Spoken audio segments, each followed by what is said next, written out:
আলাইকুম ভিউয়ার্স, সবাইকে লাইভ চুরি ব্লগ থেকে স্বাগতম। তো আছে নতুন একটি দিনে নতুন একটি সকালে শুরু করলাম ভিডিওটি। এখন বাজে প্রায় 11টা। তো রান্না করবো দুপুরে। ভাবলাম যে একটু বেগুন যেহেতু গাছে আছে, বেগুনটি বাইরে নিয়ে আসি। আর টক যেহেতু রান্না করবো, টমেটো আছে, টমেটো নিয়ে আসবো।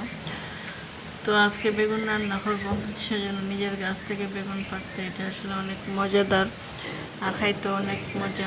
আমার খুব ভালো লাগে নিজের গাছে নিজের সবজিগুলো খাইতে। সব কিছু আজকে নিজের গাছেরই সবজি দিয়ে রান্না করবো সব কিছু।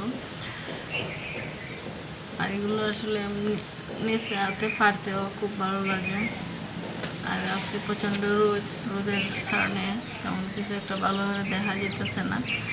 তারপর যাই খাইতেছি, তুলে নিলাম।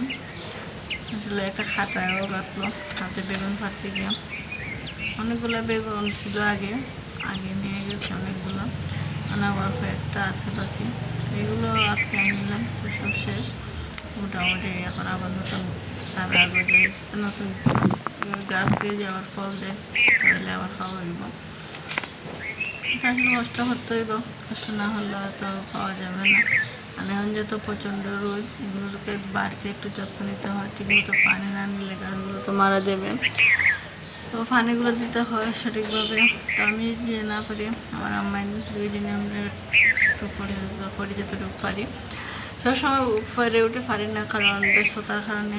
আমিও থাকি অনেক সময় ব্যস্ত, আমার তখন ব্যস্ততা যে সময় যে সুযোগে পাই তাই করি, যতটুকু সময় দেওয়া যায়। তো ভালো লাগে সবজি কাজ করতে। আর এই সময়টা আসলে রোদে থাকাটা অনেক কষ্টদায়ক। এখনো দুপুর টাইমে করা যায় না, হয়তো সকালে করতে হয়, নাহলে বিকালে করতে হয়।